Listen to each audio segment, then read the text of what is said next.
നമ്മൾ വാസ്തു നോക്കുന്നതിൻ്റെ പ്രയോജനമെന്ത്? നമുക്ക് നമ്മുടെ അഭിവൃദ്ധിക്ക് വേണ്ടി, ജീവിത വിജയത്തിന് വേണ്ടി, അനാവശ്യമായിട്ടുള്ള ചെലവുകൾ കുറയ്ക്കാൻ വേണ്ടി, നല്ലൊരു ഭാവിക്ക് വേണ്ടി ഒക്കെ നമുക്ക് വാസ്തു നോക്കി വീട് വയ്ക്കുന്നത് മൂലം സാധിക്കും. എന്തുകൊണ്ടെന്ന് വെച്ച് കഴിഞ്ഞാൽ, ഒരു വീടിനെ സംബന്ധിച്ച് പറയുകയാണെങ്കിൽ അത് വാസ്തുവിലായാലും ശരി തന്നെ, ഫംഗ്ഷുവിലായാലും ശരി തന്നെ, വീടിന് ഓരോ ദിക്കുകളുണ്ട്. മൊത്തത്തിൽ 8 ദിക്കും ഒരു ബ്രഹ്മസ്ഥാനവുമാണ് ഉണ്ട്. ഓരോ ദിക്കിനും ആ വീട്ടിലെ ഒരു വ്യക്തിയുമായി ആ ദിക്കിന് ബന്ധമുണ്ട്, ശരീരത്തിന്റെ ഒരു ഭാഗവുമായി ആ വീടിന് ബന്ധമുണ്ട്, ഒരു സൗഭാഗ്യവുമായി ആ ബന്ധമുണ്ട്.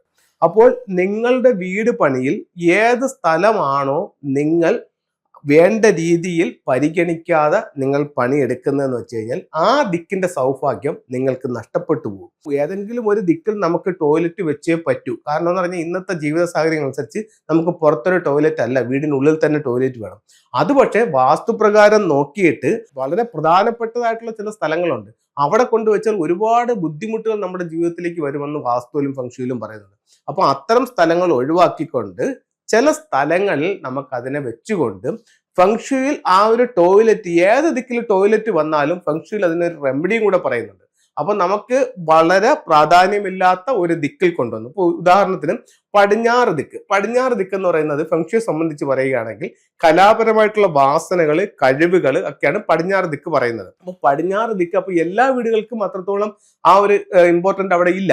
അപ്പം അത്തരം വീടുകളിൽ നമുക്ക് ഇതിനെ പടിഞ്ഞാറ് ഭാഗത്ത് ഇതിനെ ഉൾപ്പെടുത്തിയിട്ട് അതിന് റെമഡിയും കൂടെ ചെയ്യാം. ഇപ്പൊ ഉദാഹരണത്തിന് പടിഞ്ഞാറ് വശത്ത് നിങ്ങൾക്ക് ഒരു ടോയ്ലറ്റ് വന്നു കഴിഞ്ഞാൽ ഒരു ബ്ലൂ ബക്കറ്റിൽ 20 ലിറ്റർ വെള്ളം വെച്ച് 3 ദിവസം കൂടുമ്പോൾ അതിനെ ചേഞ്ച് ചെയ്യുകയാണെങ്കിൽ ആ ദോഷത്തിന് ഒരു പരിഹാരമാവും. അതല്ല, നിങ്ങൾ വീട് വെക്കുന്നതിന് മുമ്പേ നിങ്ങൾ കൺസൾട്ട് ചെയ്തിട്ടുള്ള ഒരു വ്യക്തിയാണെങ്കിൽ ബ്ലൂ ടൈലുകൾ ഉപയോഗിച്ചുകൊണ്ടോ അല്ലെങ്കിൽ ബ്ലൂ പെയിന്റ് ചെയ്തുകൊണ്ടോ ആ ദോഷത്തിന് പരിഹാരമാവും. അപ്പം നിങ്ങളുടെ ടോയ്ലറ്റ് ഏത് ദിക്കിലാണോ വന്നിരിക്കുന്നത് അതിന് അതിൻ്റെതായിട്ടുള്ള ചില പരിഹാരങ്ങളും ഫംഗ്ഷനിൽ പറയുന്നുണ്ട്. അപ്പൊ നമ്മൾ പറഞ്ഞു വന്നത്, വീടിന്റെ ഓരോ ദിക്കും ഓരോ സൗഭാഗ്യങ്ങളാണ്. അപ്പൊ അത്തരം ദിക്കുകൾ പരമാവധി ഒഴിവാക്കിക്കൊണ്ട് അപ്രധാനമായ ദിക്കുകളിൽ നമുക്ക് ടോയ്ലറ്റുകൾ കൊടുത്തുകൊണ്ട് നമുക്കിതിനെ കറക്റ്റ് ചെയ്യണമെങ്കിൽ ദോഷങ്ങളില്ലാതെ മുന്നോട്ട് പോകാനായിട്ട് സാധിക്കും.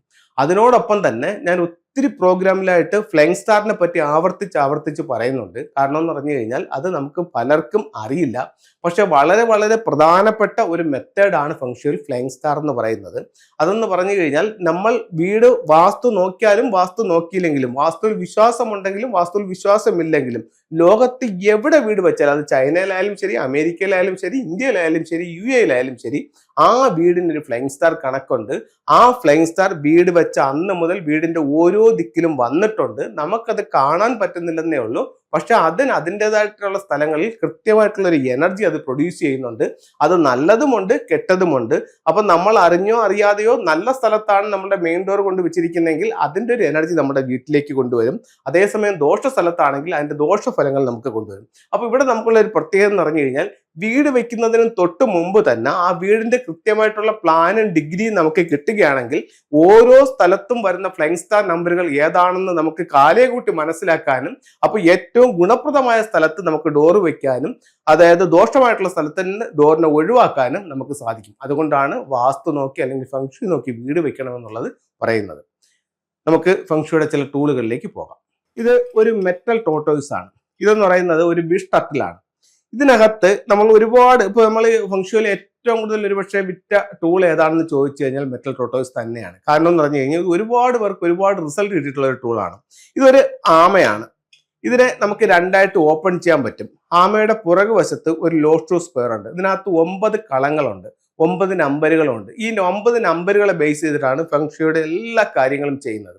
അപ്പൊ ഇതൊരു മാന്ത്രിക ചതുരമാണ്. ഇതിനെ രണ്ടായി ഓപ്പൺ ചെയ്തിട്ട് ഒരു വൈറ്റ് പേപ്പർ എടുത്ത് സ്ക്വയർ ആയിട്ട് കട്ട് ചെയ്ത് റെഡ് ഇങ്കിനകത്ത് എന്താണോ നിങ്ങളുടെ ആഗ്രഹം അത് ഇത്ര നാളിനകത്ത് വെച്ച് സാധിച്ചതിന് ദൈവത്തോടും പ്രപഞ്ച ശക്തികളോടും നന്ദി അറിയിച്ചുകൊണ്ട് ഇതിനകത്ത് എഴുതി മടക്കി ഇതിനകത്ത് സൂക്ഷിച്ചിട്ട് നിങ്ങളുടെ ബെഡ്റൂമിന്റെ നോർത്ത് സൈഡിൽ തലകീഴായി തൂക്കിയിടുകയോ അല്ലെങ്കിൽ നിങ്ങളുടെ ഹാളിന്റെ നോർത്തിൽ ഒരു ഗ്ലാസ് ബൗളിനകത്ത് വെള്ളം നിറച്ച് ഇത് അവിടെ സൂക്ഷിക്കുകയോ ചെയ്യുകയാണെന്നുണ്ടെങ്കിൽ ഈ ആഗ്രഹം എത്രയും പെട്ടെന്ന് സാധിക്കുമെന്ന് ഫംഗ്ഷനിൽ പറയുന്നുണ്ട്. ഒരുപാട് പേർക്ക് റിസൾട്ട് കിട്ടിയിട്ടുള്ള ഒരു ടൂളാണ്.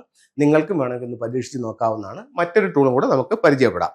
ഇത് ഒരു എഡ്യൂക്കേഷൻ ടവറാണ്. ഇപ്പോൾ സ്കൂളൊക്കെ തുറക്കാൻ പോകുന്ന ഒരു സാഹചര്യമാണ്. അപ്പം ഈ വർഷമെങ്കിലും എൻ്റെ മക്കൾ നല്ലതുപോലെ പഠിക്കാനും അവർക്ക് വിജയങ്ങൾ ഉണ്ടാവാനും വേണ്ടിയിട്ട് രക്ഷിതാക്കൾക്ക് വാങ്ങിച്ച് വെക്കാൻ പറ്റിയ ഒരു ടൂളാണ് ഇത്തരത്തിലുള്ള ഒരു പഗോഡ ടവർ. ഇത് ഒന്നുകിൽ സ്റ്റഡി ടേബിളിന്റെ മുകളിൽ വെക്കാം, അതല്ലെങ്കിൽ നിങ്ങളുടെ വീടിന്റെ സ്വീകരണ മുറിയുടെ വടക്ക് കിഴക്ക് ഭാഗത്ത്, അതായത് നോർത്ത് ഈസ്റ്റ് കോർണറിലായിട്ട്, ഈശാന കോർണറിലായിട്ട് ഇത് വെക്കാവുന്നതാണ്. അപ്പോൾ എല്ലാവർക്കും എല്ലാ ഐശ്വര്യങ്ങളും ഉണ്ടാവട്ടെ എന്ന് പ്രാർത്ഥിച്ചുകൊണ്ട് നിർത്തുന്നു. നന്ദി, നമസ്തേ.